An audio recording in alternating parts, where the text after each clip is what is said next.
Hello students, how are you. हम पढ़ रहे थे दूसरा चैप्टर, एक दल के प्रभुत्व का दौर। आज हम दूसरा पार्ट इस चैप्टर का शुरू कर रहे हैं। पिछले पार्ट में आपने लोकतंत्र को स्थापित करने की चुनौती के बारे में पढ़ा, कांग्रेस के प्रभुत्व के बारे में पढ़ा। आज हम शुरू करते हैं केरल में कम्युनिस्टों की जीत से। इसको आपने ध्यान से सुनना है, वीडियो को लास्ट तक देखना है, और जो भी आपको डाउट है वो कमेंट बॉक्स में लिख के पूछना है। मैं आंसर देने की पूरी कोशिश करूंगा।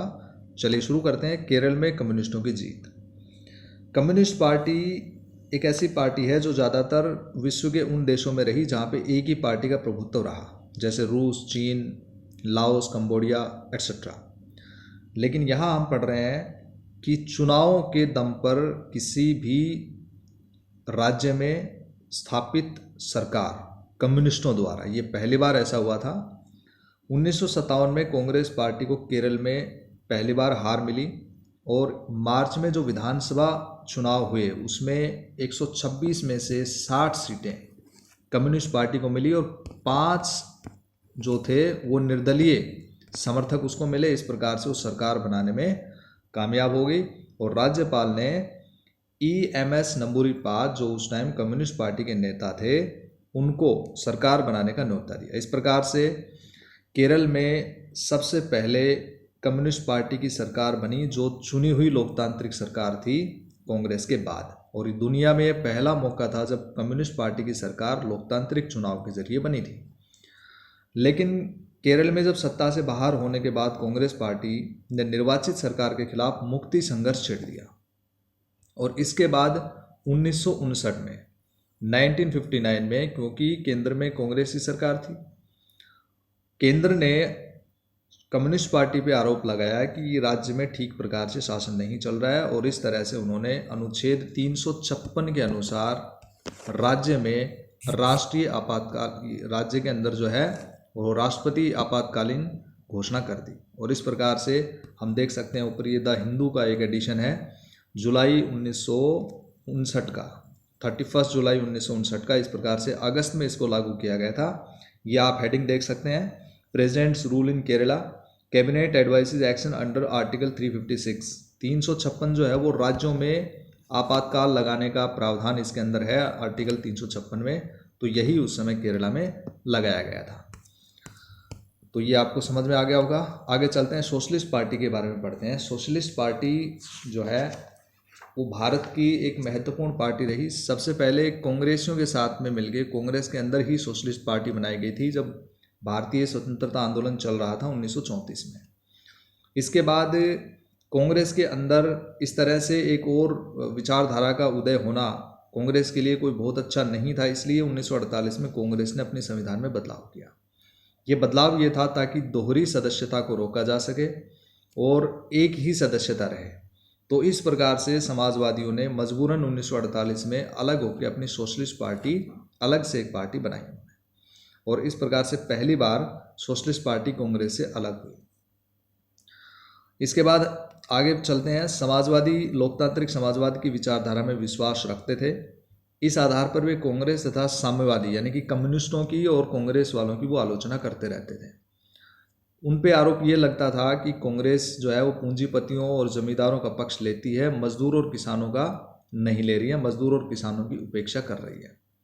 समाजवादियों को 1955 में दुविधा की स्थिति का भी सामना करना पड़ा, क्योंकि कांग्रेस ने घोषणा कर दी कि उसका लक्ष्य समाजवादी बनावट वाले समाज की रचना है। ऐसे में खुद को कांग्रेस का कारगर विकल्प बनाकर पेश करना काफ़ी कठिन हो गया था। राम मनोहर लोहिया के नेतृत्व में ऐसा उन्होंने जारी रखा और कांग्रेस से दूरी बनाई और उसकी आलोचना की। और लेकिन अशोक मेहता एक ऐसा नेता थे जिन्होंने, इस तरह के ये नेता थे जिन्होंने कहा कि भाई कांग्रेस के साथ हल्के फुल्के सहयोग से हम काम चला सकते हैं। कुछ और सोशलिस्ट नेताओं के अगर आप नाम देखें तो JP नारायण का नाम सबसे ऊपर आता है, अच्युत पटवर्धन, अशोक मेहता, आचार्य नरेंद्र देव, राम मनोहर लोहिया, SM जोशी समाजवादी दलों के प्रमुख नेताओं में थे। और मौजूदा हिंदुस्तान के कई दलों जैसे समाजवादी पार्टी जो यूपी में है, राष्ट्रीय जनता दल RJD जिसको हम कहते हैं, जनता दल यूनाइटेड और सेक्युलर, सोशलिस्ट पार्टी की छाप इन दलों के अंदर हम देख सकते हैं। आचार्य नरेंद्र देव, देखिए यहाँ पे एक ये छोटा सा इनके बारे में दे रखा है। देखते हैं। स्वतंत्रता सेनानी और कांग्रेस सोशलिस्ट पार्टी के संस्थापक थे और आज़ादी के आंदोलन के दौरान कई बार जेल में भी गए थे। किसान आंदोलन में काफ़ी सक्रिय रहे, बौद्ध धर्म के विद्वान थे और आज़ादी के बाद पहले सोशलिस्ट पार्टी का और बाद में प्रजा सोशलिस्ट पार्टी का नेतृत्व इन्होंने किया। तो ये था सोशलिस्ट पार्टी के बारे में। आगे चलते हैं, शुरू करते हैं कांग्रेस के प्रभुत्व की प्रकृति, यानी कि कांग्रेस का जो प्रभुत्व था वो किस प्रकार का था। देखो, इसमें मैं आपको समझा देता हूँ, बिल्कुल सिंपल है। भारत ही एकमात्र ऐसा देश नहीं है जो एक पार्टी के प्रभुत्व के दौर से गुजरा हो। दुनिया के दूसरे देशों के अगर हम उदाहरण लेंगे तो आपको दिखाई देगा कि रूस है, चीन है और क्यूबा, सीरिया, ये इस तरह के देश हैं जहाँ पे संविधान में ही एक पार्टी है। ठीक है, आप समझ रहे हैं, संविधान में ही एक पार्टी का प्रावधान है कि एक पार्टी ही जो है सरकार चलाएगी। और दूसरी तरफ एक तो ये हो गया कि संविधान के अनुसार ये एक पार्टी है जिसको हम सिंगल पार्टी सिस्टम कहते हैं या एक दलीय प्रणाली कहते हैं। म्यांमार, बेलारूस और एरिट्रिया में ये कानूनी और सैन्य उपायों के चलते कायम हुआ, यानी कि कानून बना और उसके बाद ये सिंगल पार्टी चली। अच्छा, दूसरे उदाहरण हम देखते हैं, मैक्सिको, दक्षिण कोरिया और ताइवान। यहाँ पे लोकतांत्रिक व्यवस्था है और कई पार्टियां चुनाव लड़ती हैं, लेकिन गलत तरीके से चुनाव जीतना और गलत तरीके से सरकार बनाने के लिए इन तीनों देशों में एक ही पार्टी का प्रभुत्व रहा कुछ साल पहले तक। और लेकिन इन सभी उदाहरणों से कांग्रेस का जो प्रभुत्व वो पूरी तरह से अलग है।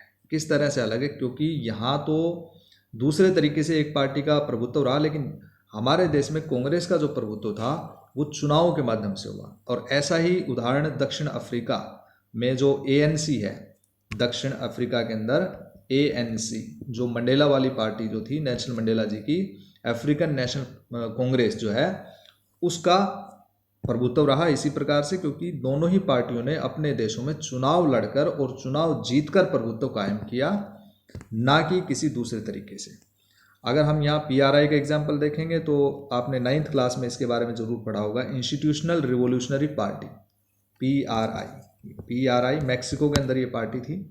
1929 में ये बनी थी और इसे नेशनल रिवोल्यूशनरी पार्टी भी कहा जाता था। इसे मैक्सिकन क्रांति की विरासत थी इसके पास। तो मूल रूप से PRI में राजनेता, सैनिक नेता, मजदूर, किसान संगठन और अनेक राजनीतिक दलों समेत कई किस्म के हितों का संगठन था। बाद में इसने क्या है कि 2000 तक जो है राष्ट्रपति पद के चुनाव में पार्टी हारी। उससे पहले लगातार ये पार्टी तानाशाही तरीके से धांधली, चुनाव में धांधली करके सरकार बनाती रही। एक पार्टी का इसमें प्रभुत्व रहा। अंबेडकर जी के बारे में दे रखा है, 1891 में इनका जन्म हुआ था। 14 अप्रैल 1891 को, 1956 में इनकी डेथ हुई थी। ये जाति पाति के विरोध में थे पूरी तरह से, बड़े बुद्धिजीवी थे और फादर ऑफ इंडियन कॉन्स्टिट्यूशन के नाम से इनको जाना जाता है। और आगे चलते हैं। इसके बाद कांग्रेस पार्टी की इस असाधारण सफलता की जड़ें कहाँ हैं, मतलब क्यों कांग्रेस का ही प्रभुत्व रहा, ये मैं आपको बता देता हूँ। कि एक तो कांग्रेस जो है राष्ट्रीय आंदोलन का इसने नेतृत्व किया था, तो लोग भावनात्मक रूप से इससे जुड़े हुए थे कि भाई इसने आज़ादी दिलाने में बहुत ही महत्वपूर्ण भूमिका निभाई है इस पार्टी ने, तो इसलिए लोग इसके साथ में रहे। दूसरा, इसके अंदर जो नेतृत्व था वो काफ़ी स्ट्रॉन्ग था, काफ़ी अच्छे कद के नेता रहे और अग्रणी नेता इसके अंदर थे। सुसंगठित पार्टी थी, बहुत सारे विचारधारा के लोग इसके अंदर शामिल थे, अगले टॉपिक में हम पढ़ेंगे। और ये भी कह सकते हैं कि अव्वल और इकलौता होने का फ़ायदा इसको पूरा मिला। ठीक है, तो ये सब कारण थे जिसकी वजह से हम कह सकते हैं कि कांग्रेस का प्रभुत्व क्यों रहा। रफ़ी अहमद किदवई जी के बारे में देखिए, उत्तर प्रदेश से कांग्रेस के नेता रहे और प्रांतीय सरकार 1937 में मंत्री बने, 46 में दोबारा मंत्री बने और स्वतंत्र भारत के पहले मंत्रिमंडल में संचार मंत्री रहे और खाद्य एवं कृषि मंत्री बने बाद में 1952 से 1954 तक। अब चलते हैं आगे। कांग्रेस एक सामाजिक और विचारात्मक गठबंधन के रूप में। देखो, कांग्रेस की स्थापना जो है दिसंबर 1885 में मुंबई में तेजपाल गोकुलदास संस्कृत कॉलेज में हुई थी। उस समय इसमें नवशिक्षित, कामकाजी और व्यापारिक वर्गों का समूह था ये एक तरह से, और जनव्यापी राजनीतिक पार्टी का रूप बाद में इसने लिया। और धीरे धीरे इसके अंदर अंग्रेजी दा, अगड़ी जाति, ऊंचले मध्यवर्ग, शहरी अभिजन का बोलबाला था। लेकिन जैसे ही आंदोलनों में इसने भाग लेना शुरू किया, चाहे वो असहयोग आंदोलन है या सविनय अवज्ञा आंदोलन है, तो उसमें कई समूहों के जो है हितों का मामला आ गया और बहुत सारे समूह इससे जुड़ गए। जैसे किसान, उद्योगपति, शहर के लोग, गांव के निवासी, मजदूर, मालिक, मध्य वर्ग, निम्न वर्ग, उच्च वर्ग, जाति, सबको जगह मिली। और अंबेडकर जी ने तो इसको एक सराय का नाम भी दिया है। क्यों कहा है कांग्रेस को एक सराय? क्योंकि इसके दरवाजे हर ग्रुप के लिए, हर समूह के लिए खुले हैं, सभी वर्गों के लिए इसके दरवाजे खुले हैं, इसलिए सराय का नाम मिला इसको। और विभिन्न समूह जो है इसके अंदर आ गए, तो इसलिए विचारधाराएं, विभिन्न प्रकार की विचारधाराएं इसमें आ गई। जैसे शांतिवादी भी इसके अंदर रहे, क्रांतिकारी भी, कंजर्वेटिव भी रहे, रेडिकल, गर्मपंथी, नरमपंथी, दक्षिणपंथी, वामपंथी, हर धारा के मध्य मार्गियों को इसमें समाहित किया गया। इस प्रकार से ये इसे छाता संगठन भी कहा जाता है। क्या कहा जाता है? छाता संगठन। पामेर ने इसको जो है छाता संगठन भी कहा। तो अंबेडकर जी ने इनको क्या कहा है? कांग्रेस को सराय कहा है, और पामेर ने इसको छाता संगठन कहा है। आपको ये बिल्कुल याद रखना है, ठीक है। इसके बाद चलते हैं कम्युनिस्ट पार्टी ऑफ इंडिया के बारे में पढ़ते हैं, थोड़ा सा है। और कम्युनिस्ट पार्टी ऑफ इंडिया जो है, CPI जिसको हम बोलते हैं, इसकी स्थापना 1924 में हुई थी। और 1935 में साम्यवादियों ने मुख्यतया भारतीय राष्ट्रीय कांग्रेस के दायरे में रहकर काम किया। कांग्रेस ने साम्यवादी 1941 के दिसंबर में जो है इससे अलग हो गए कांग्रेस से, 1941 में। और इस समय उन्होंने नाजी जर्मनी के खिलाफ लड़ रहे ब्रिटेन को समर्थन दिया। दूसरी गैर कांग्रेसी पार्टियों के विपरीत कम्युनिस्ट पार्टी ऑफ इंडिया के पास आज़ादी के समय सुचारू पार्टी मशीनरी और समर्पित क्वार्टर मौजूद थे। इसलिए आज़ादी मिलने के बाद में इस पार्टी के भीतर कई स्वर उभरे, और इस प्रकार से बाद में इसका विभाजन भी हुआ था। इसकी विचारधारा जो थी वो मजदूरों को और पिछड़े वर्ग को जो है ज़्यादा महत्व देना था। और साम्यवादी अपनी बात के पक्ष में जनता का समर्थन हासिल नहीं कर सके। 1947 में जो सत्ता का हस्तांतरण हुआ, उन्होंने कहा कि यह सच्ची आज़ादी नहीं है, और तेलंगाना में हिंसक विद्रोह को उसने बढ़ावा दिया, इसलिए लोग इसके खिलाफ हो गए। बाद में खैर हिंसक क्रांति का रास्ता इसने छोड़ा और चुनाव में भाग लेने का फैसला किया। और जो पहले चुनाव हुए 1951-52 में, उन चुनाव में इसको 16 सीटें मिली। इसी तरह से अगर आप आगे देखेंगे तो इस पार्टी को 1957 में जो है कुल मिला के 27 सीटें मिली थी। 1957 में 27 सीटें मिली थी, और उसके बाद 1962 में इसको 29 सीटें मिली। और इस प्रकार से एक और आपने अभी पढ़ा कि केरल में इसने अपनी सरकार बनाई। तो भारतीय कम्युनिस्ट पार्टी के प्रमुख नेता थे A.K. गोपालन, S.A. डांगे, E.M.S. नंबूरीपाद जो केरला में मुख्यमंत्री बने थे, P.C. जोशी, अजय घोष, P. सुंदरैया, इस तरह के नेता रहे। 1964 में इसका विभाजन हो गया, और CPI और CPM दो पार्टियां ये बन गई थी। मार्क्सवादी गुट अलग हो गया और कम्युनिस्ट पार्टी ऑफ इंडिया अलग रह गया। तो ये इसके अंदर है। A.K. गोपालन जो है केरल के कम्युनिस्ट नेता रहे।